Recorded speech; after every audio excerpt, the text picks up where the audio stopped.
Son las 8:23 y conversamos con el senador de Renovación Nacional, Francisco Chaguán. Senador, buenas tardes. Buenas tardes, Daniel. ¿Cómo estás? Muy bien, se viene marzo, comienza también el trabajo legislativo que viene con una agenda muy cargada. Algunos proyectos que están en agenda para el Parlamento, por ejemplo, el proyecto de despenalización del aborto en 3 causales. Tal como está el proyecto, ¿cómo lo votaría usted? No, claramente yo lo voy a votar en contra. Creemos que este no es un tema de salud pública, como lo ha señalado la ex ministra de Salud, y por el contrario, dice más bien relación con una concepción ideológica respecto de los derechos reproductivos de la mujer. En ese mismo contexto, nosotros hemos señalado que Chile es el segundo país con mejores tasas de salud materna, después de Canadá e incluso antes que Estados Unidos, y que el tema del aborto terapéutico claramente está mal planteado. Hoy día esa hipótesis prácticamente no se da. Tenemos en nuestro país, efectivamente, a través de la Lex Artis Médica, que establece que no tiene sanción penal cuando una mujer tiene finalmente alguna patología y hay que suministrarle algún tratamiento y como resultado de ello se produce la interrupción del embarazo. Eso no está penado en nuestro país. Una cosa distinta, y yo hago el emplazamiento al gobierno, es para que el derecho al acompañamiento finalmente sea una prioridad. Yo presenté un proyecto de ley porque el Estado no puede dejar en el más completo abandono a la mujer que finalmente tiene que optar por la vida. Así hemos visto casos históricamente en la que las mujeres tienen dificultades, primero para el pago de las licencias médicas, segundo, no tienen apoyo económico, no tienen asistencia psicológica, y en ese mismo sentido hacemos el llamado al gobierno para priorizar el derecho al acompañamiento, que es un proyecto de ley que está presentado en el Parlamento, que yo soy autor del mismo y por tanto creemos que esta es la solución más gruesa. Y además sostener que acá el tema del aborto se ha planteado como una verdadera cortina de humo respecto de la crisis de la salud pública. La salud en Chile está en la UTI y eso dice relación no solamente con las brechas de especialistas, que es un tema que hemos estado trabajando junto al Colegio Médico. Solo en la región metropolitana y la región de Valparaíso calculamos cerca de 1.800 especialistas que están en déficit en esta brecha. El servicio de salud con la brecha más grande es el servicio de salud Viña del Mar Quillota, que tiene incluso solo en el hospital Gustavo Frique un déficit de 450 especialistas. ¿Para qué hablar de la zona sur, las zonas de la ciudad, las comunas de la zona poniente de Santiago? Por tanto, el llamado que hacemos al gobierno es a no poner estos temas como cortinas de humo y enfrentar los temas de salud pública en Chile, como también terminar con el abuso del sistema privado de salud. Yo emplazo a la ministra de Salud a que mande el proyecto de ley que termina con los abusos de la ISAPRE. Senador, y para quedarnos con el tema del aborto, en su opinión, una mujer que es violada, que queda embarazada producto de esa violación y que decide abortar, ¿debe ser tratada como una persona que cometió un delito, por lo tanto debe ser condenada por la justicia y enfrentar la posibilidad de enfrentar una condena judicial, por lo tanto? No, primero, señalar que acá no se puede resolver un mal con otro mal. Y en este mismo sentido nosotros somos partidarios efectivamente que el derecho al acompañamiento sea un tema que esté sobre la mesa. Nosotros claramente no somos partidarios que esa mujer que ha sido violada efectivamente tenga que además ser además acreedora o sujeta activa de un tipo penal. Pero ciertamente acá lo que está finalmente en la letra del proyecto de ley dice relación fundamentalmente con dejar la puerta abierta al aborto propiamente tal. Y en este mismo contexto, tal como están redactados los proyectos, nosotros vamos a votar en contra de estas 3 causales. Pero, senador... y en ese mismo sentido hacemos el llamado al gobierno, nuevamente, a no poner cortinas de humo respecto de los temas que realmente están afectando a la salud pública de nuestro país. Y hacer oído respecto a lo que dijo la ex ministra de Salud, la primera ministra de Salud del gobierno de la presidenta Bachelet, señalando claramente, este no es un tema de salud pública en Chile. Pero, senador, usted dice no somos partidarios de que haya esta coacción en el caso de una mujer que es violada y aborta. Pero eso es exactamente lo que ocurre con la ley actual. Una mujer que es violada, que aborta, es una persona que está cometiendo un delito. Eso es lo que dice exactamente la ley que tenemos hoy en Chile. Nosotros hemos señalado claramente, no se puede resolver un mal con otro mal. Y claramente acá la interrupción de una vida intrauterina, una vida que no puede defenderse, es digna de ser protegida. No solamente nuestra legislación ampara los derechos del que está por nacer, desde el momento mismo de la concepción, sino también los pactos internacionales ratificados por Chile que se encuentran vigentes. y por tanto la protección del derecho a la vida no tiene excepción alguna. Y en ese mismo sentido nosotros vamos a defender el derecho a la vida. Habrá finalmente que resolver los temas del derecho al acompañamiento, que son absolutamente necesarios, la hemos estado impulsando desde el Parlamento, de acoger finalmente a aquella persona que está en esta condición. Pero ciertamente nosotros somos completamente contrarios a cualquier forma de aborto en cualquiera de las tres causales. Senador, en otro tema, ¿usted es candidato presidencial hoy? Bueno, efectivamente yo soy candidato a la primaria presidencial de Renovación Nacional. Yo represento al mundo de las regiones que son permanentemente invisibilizadas por esta colusión de la élite política y económica que habita en 4 comunas de la región metropolitana, que creen que Chile empieza y termina en Santiago. Yo represento al mundo de las regiones, soy el único candidato efectivamente de regiones que va a levantar con fuerza el tema de la descentralización efectiva, la atomización del poder, la entrega de facultades y recursos a las regiones, pero también represento a ese otro Chile. No solamente el Chile de las cifras macroeconómicas, no solamente el Chile de las realidades, no solamente el Chile de las regiones, sino ese cuarto Chile que ni siquiera alcanza a sentirse Chile. A mí me tocó durante 8 años ser misionero en Guara, Guaraciña, Tarapacá, Colchane, en esos lugares donde ni siquiera hay entidad propia del país. Por eso el llamado que hacemos justamente es a poder representarlo, a visibilizarlo. Los países que han dado un salto al desarrollo cualitativa y cuantitativamente han generado un modelo de desarrollo de un país policéntrico, como ocurrió en Corea del Sur en la década de los 70. El llamado que nosotros hacemos finalmente es a terminar con este espejismo de algunos que Chile empieza y termina en Santiago. Y por otra parte, represento al Chile de la clase media, al Chile, a esa clase media que hoy día tiene temores, miedos. Tiene temor a perder el trabajo, miedo a enfermarse, miedo a ser víctima de la delincuencia, a esa clase media que en definitiva no hay foco en las políticas públicas. Y finalmente al Chile de los campamentos, al Chile de los más postergados. 33.500 familias chilenas en campamento. En mi región, 1/3 de ellas. Yo partí mi educación pública cuando a los 14 años me fui a trabajar a los campamentos, a los 14 años de edad.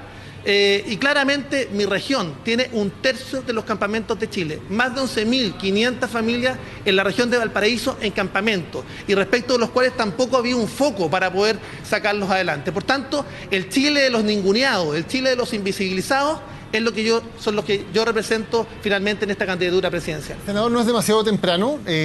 Todavía no se cumple la mitad del mandato de la presidenta Bachelet. ¿No es demasiado temprano para iniciar ya una candidatura presidencial pensando en unas elecciones que son a fines del 2017?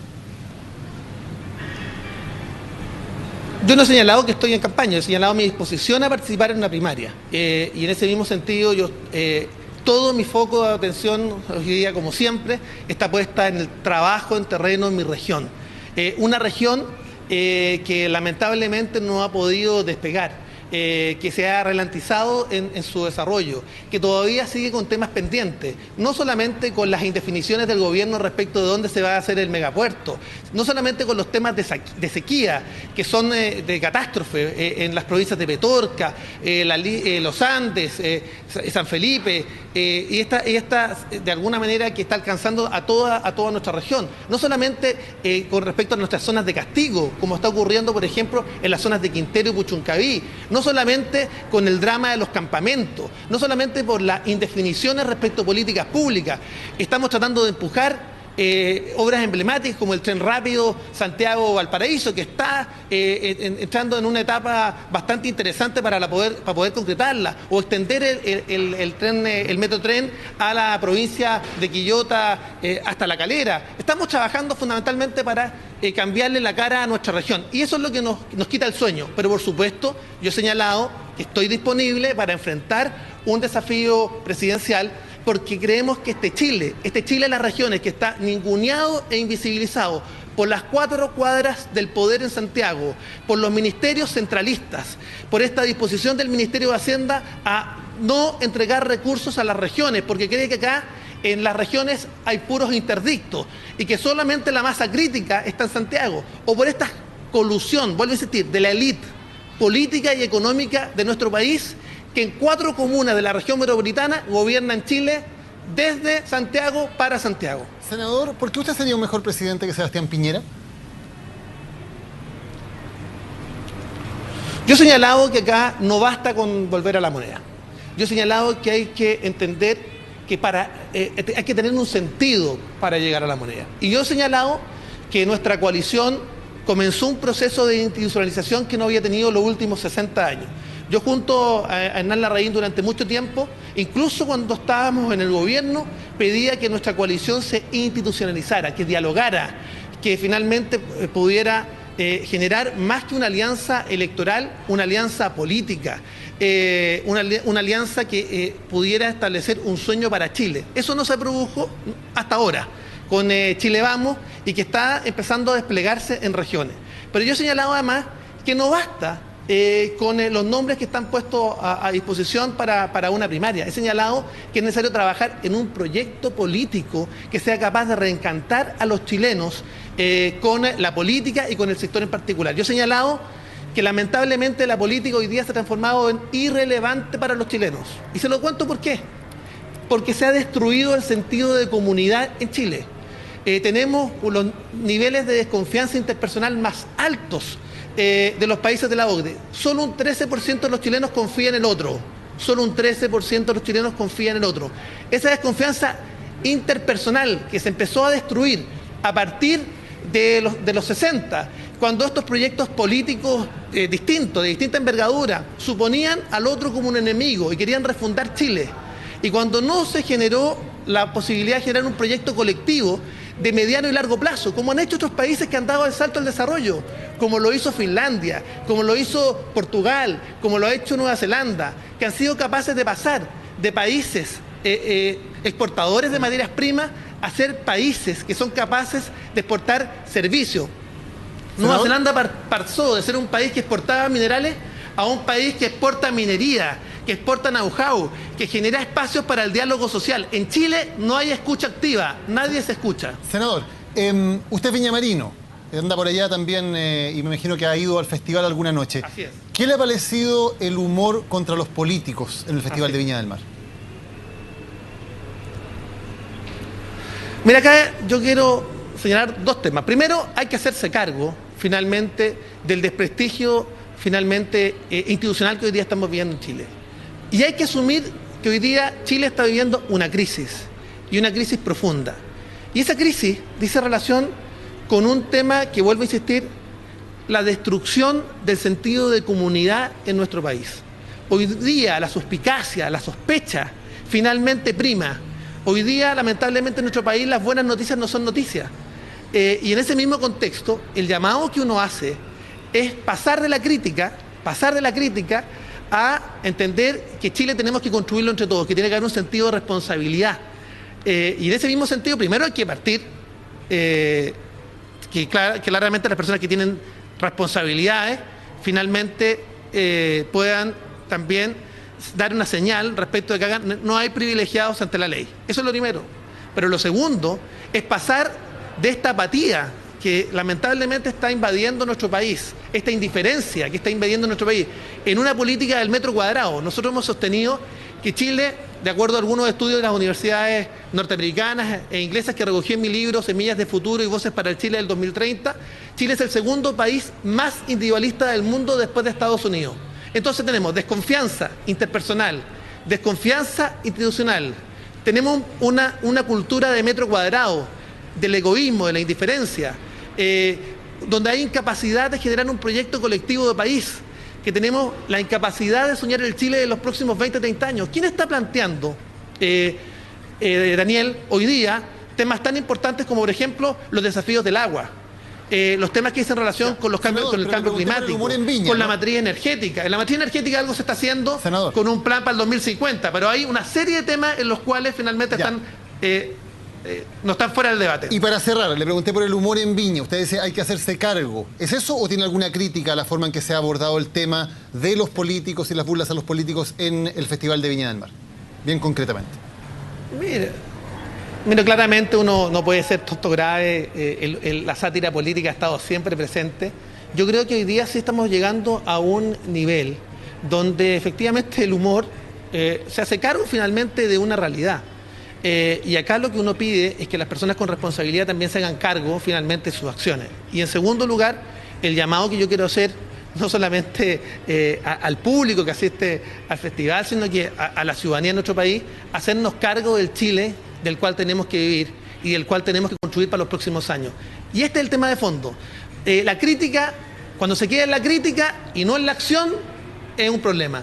Cuando la crítica supone una reacción ciudadana, donde pasamos de una democracia de papel a una democracia participativa, donde ojalá se aprueben los proyectos de ley que he presentado del límite a la reelección indefinida de los diputados, senadores, alcaldes, concejales, para que evitar los apitutamientos por largos tiempos, los temas que dicen relación fundamentalmente con la iniciativa popular de ley, con los plebiscitos y referéndum con efecto vinculante, no solamente respecto a temas de nivel local, sino también de nivel nacional. Cuando le demos de verdad espacio a los ciudadanos y los comprometamos en la construcción del Chile del mañana, podemos criticar. Mientras tanto, bueno, de alguna manera el humor se hace cargo finalmente de una crítica y de un estado de ánimo del país que es complejo, pero el llamado que hacemos finalmente es de esperanza a comprometerse con el Chile del mañana. Senador Francisco Chagüán, gracias por habernos acompañado hoy. Buenas tardes. Revisamos noticias internacionales porque la expresidenta de Argentina, Cristina Fernández, fue citada a declarar por la justicia que investiga un caso de supuesta defraudación al fisco. La medida fue adoptada por el juez federal Claudio Bonadío, quien está a cargo de la causa que investiga una supuesta defraudación al Estado a través del mercado de venta de dólares a futuro.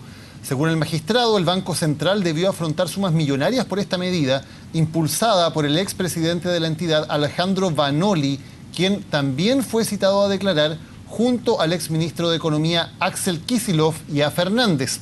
Los tres deberán prestar declaración el 13 de abril. No se ha imputado ningún delito contra la mandataria.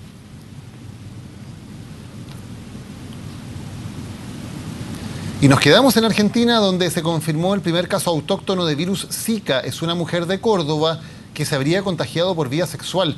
La información fue dada a conocer por el Ministerio de Salud de la provincia, que señaló que si bien la paciente no ha salido del país, su pareja viajó a Colombia y presentó síntomas compatibles con el virus.